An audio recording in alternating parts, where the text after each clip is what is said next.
Halo gengs, halo, kembali lagi di video aku. Nah, kali ini kita akan belajar sedikit tentang mungkin sudah tidak asing lagi teman-teman kalau sekeliling kita ada yang namanya Indomaret. Nah, sebenarnya Indomaret itu menurut teman-teman itu pemiliknya siapa sih? Kadang teman-teman pernah berpikir nggak, Indomaret itu pemiliknya siapa? Kok cabangnya banyak gitu.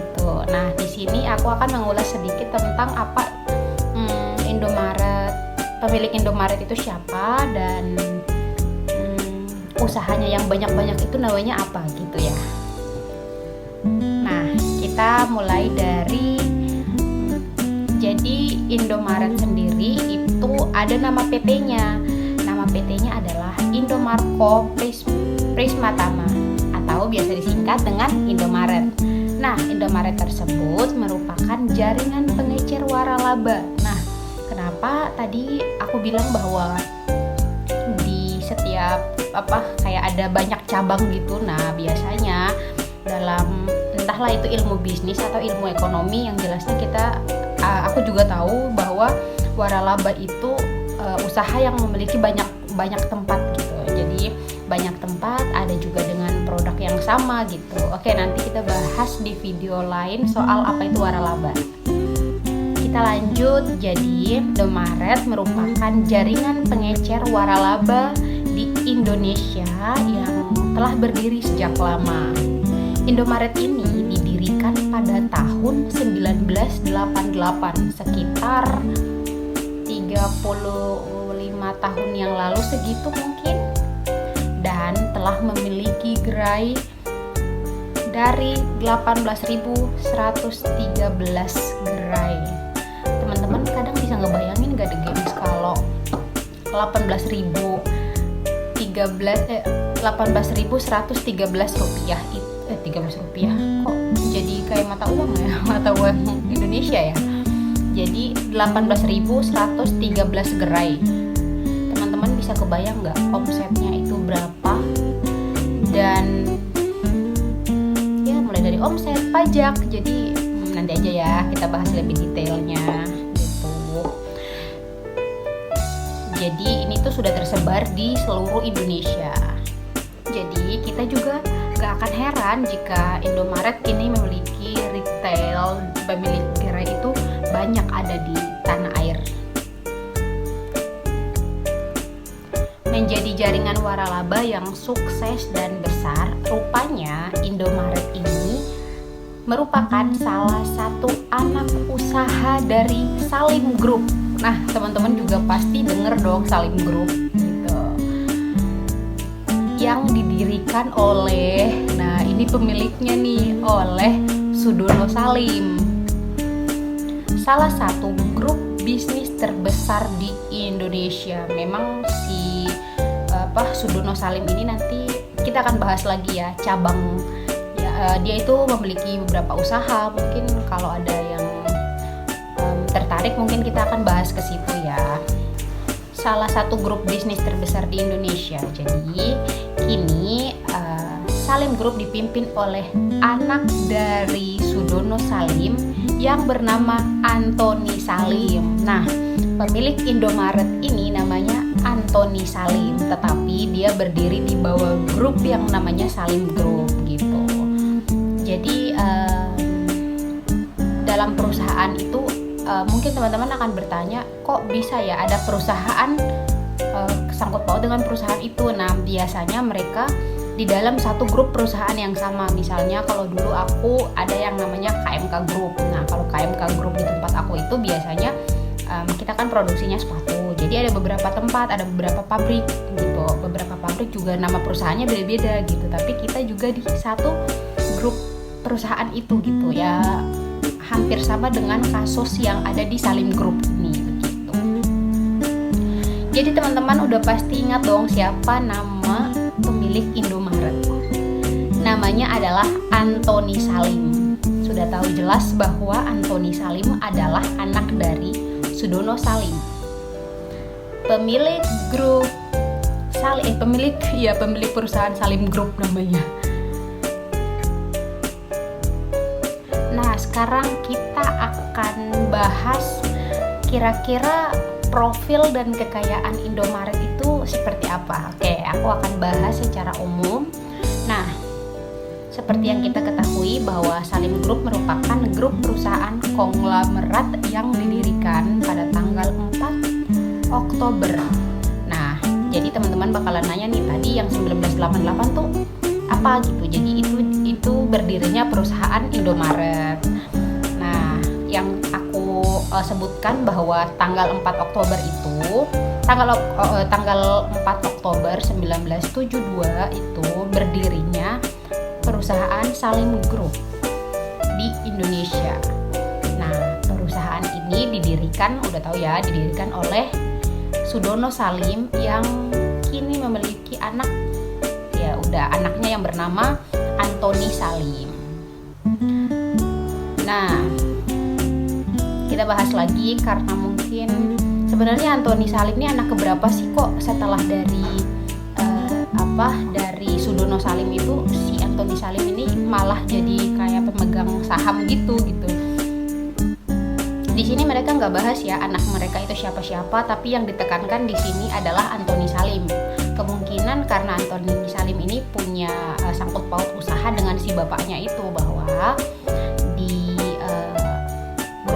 Salim Group itu ada yang namanya Indomaret yang dimiliki oleh Antoni Salim. Nah, Antoni Salim ini merupakan anak bungsu dari 3 bersaudara.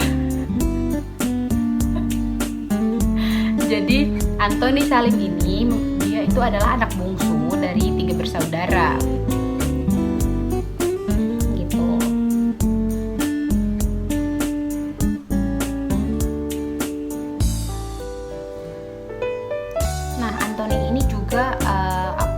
Jadi dia tuh lebih fokus ke investasinya di bidang makanan, retail, perbankan, telekomunikasi, dan energi.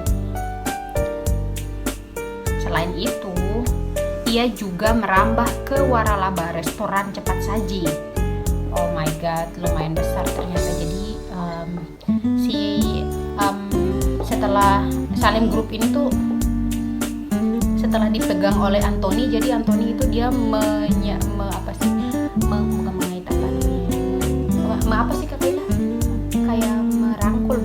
dalam bahasa bisnis ini namanya apa sih? Kayak misal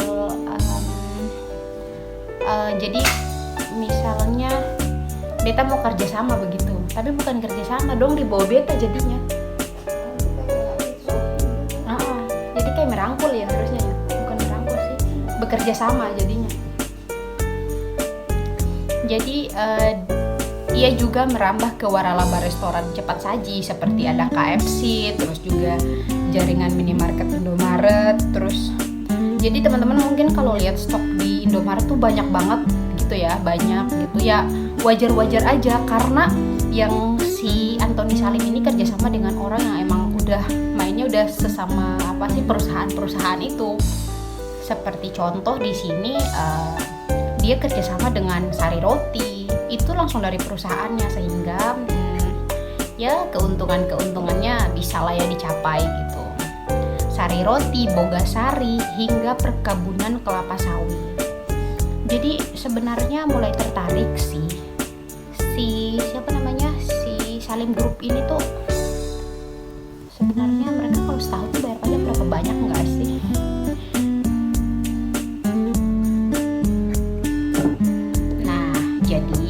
Orang yang udah dengan dinyatakan konglomerat itu nggak mungkin dia nggak ada yang namanya titik di bawah. Nah, sempat juga nih dia mengalami kegagalan saat krisis moneter melanda Indonesia, yaitu pada tahun 1998. Salim Group ini harus rela melepaskan beberapa bisnisnya, salah satunya adalah Bank BCA ke Hartono Bersaudara. Jadi diambil alih oleh Hartono Bersaudara gitu. Ya, walau dengan demikian Antoni Salim berhasil juga membangun kembali bisnisnya yang menjadikan Salim Group ini sebagai salah satu grup bisnis keluarga terbesar di Indonesia. Ya, dari kita sebagai masyarakat melihat dengan adanya investasi bangunan Indomaret yang banyak, cabang-cabangnya yang di mana-mana. Mungkin itu paling simpel ya, bahwa memang mereka ini bisa dikatakan bisnis keluarga terbesar di Indonesia gitu. Ya walaupun sedikit mulai bersaing sama si Hartono bersaudara ini gitu. Ia sendiri masuk dalam daftar daftar 50 orang terkaya versi Forbes tahun 2022.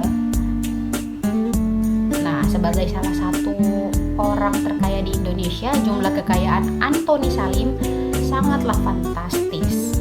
Berdasarkan data, kekayaan Anthony ini di tahun 2022 mencapai 8,5 miliar US dollar, atau kalau setara dirupiahkan sekitar 122,16 triliun. Oh my god. Sebenarnya sih udah nggak heran sih, karena emang bisnisnya di mana-mana.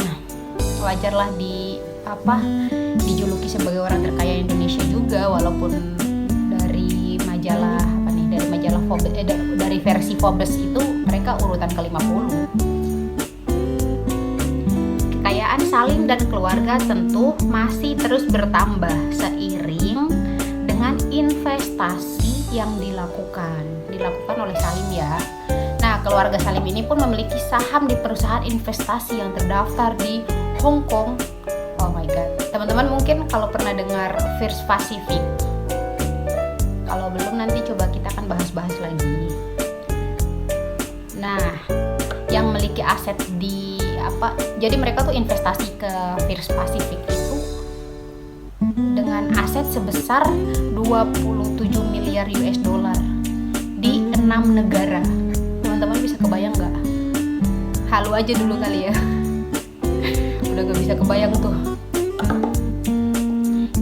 Jadi teman-teman bisa berpikir kira-kira kekayaannya dia tuh sebesar kayak gitu. Teman-teman udah bisa tahu lah ya, keluarganya si Salim itu kalau bayar pajak ke Indonesia berapa besar gitu.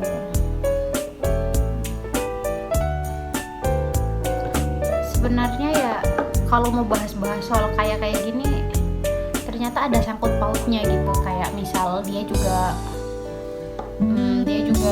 bekerja sama dengan KFC kayak gitu, kayak Bogasari gitu sih.